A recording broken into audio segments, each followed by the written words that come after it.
During this election campaign, our mainstream politicians will be discussing a whole host of issues, but there's one issue they will not touch, and that is the British military role in Gaza.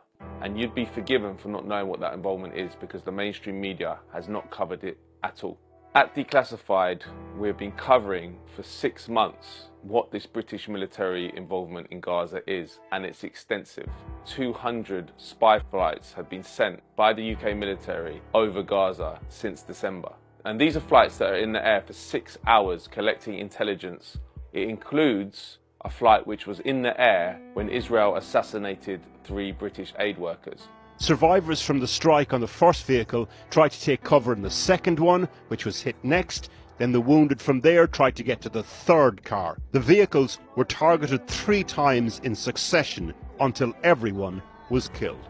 So you have the insane situation where the Israelis have targeted and blown up 3 British aid workers, yet the UK is supplying them with intelligence, including from that day, but we're not allowed to know what intelligence is being shared with the Israeli authorities. On top of that, we've sent 60 huge military transport vehicles to Israel since the Gaza bombing began. These are C-17s and A-400s, huge vehicles which can carry Chinook helicopters, they can carry tanks, and they can carry up to 150 personnel. Why have we sent 60 to Israel?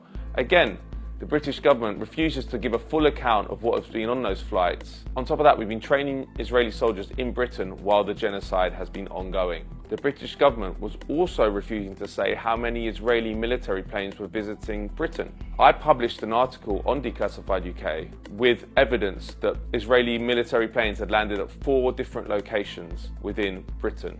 The British government then reversed course and said, okay, we will tell you now. And they said that 9 military planes had landed in Britain since Gaza bombing began, but they refused to say what was on them. Nearly all of the logistical British support for Israel's genocide in Gaza has been done through RAF Akrotiri. This is a British base you probably didn't know existed on Cyprus since independence in 1960. And it's a vast, sprawling airbase. I've been there. At Declassified, I revealed for the first time how many US troops were permanently stationed at RAF Akrotiri. It's 129.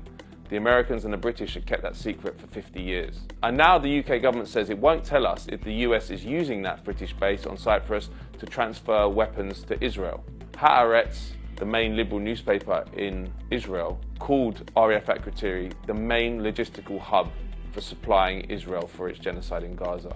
We are complicit materially in what is happening in Gaza, but the mainstream media is also complicit in what is happening because it won't report it. What is British Special Forces' role in Gaza? On October 22nd, the Sun newspaper reported that the SAS had deployed to Cyprus for quote-unquote Gaza operations related to hostage rescue. The following day, a D notice was sent out by the UK's censorship body telling all editors not to publish any more information about UK Special Forces and their role in Gaza. That D notice had an impact. We've not heard one more bit of information about the Special Forces role in Gaza.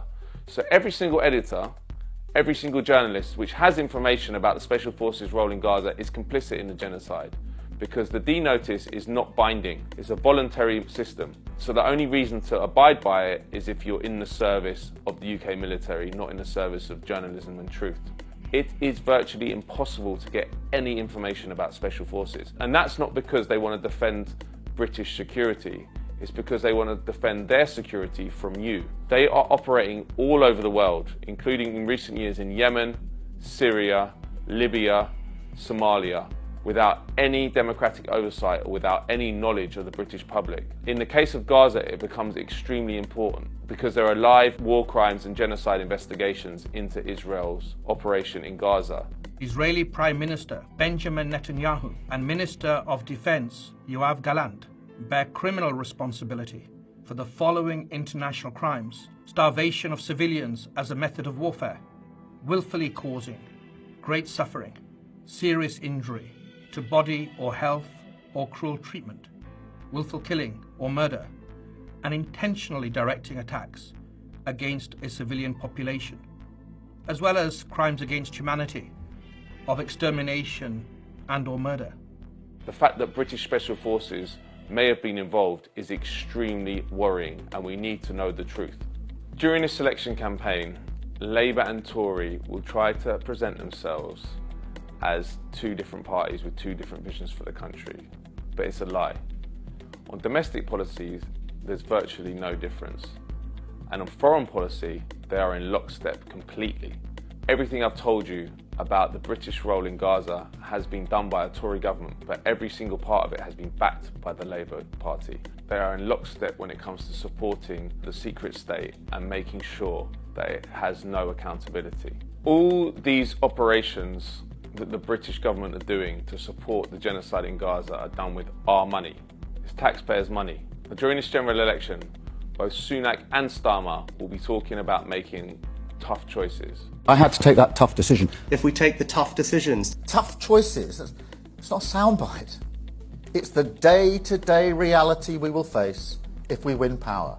But the war state never has to face those tough choices. When it comes to war, money is never a concern. Both Sunak and Starmer, Tory and Labour, have committed 75 billion extra funds to the military by 2030. Yet neither of them are promising enough money for the NHS, for the schools for your kids. That's because the political system is controlled by the military-industrial complex. The war in Gaza has shown that we have a superficial democracy. We have some democratic elements, but there's whole swathes of the state that we're not allowed to know about, and we're not allowed to know what they do.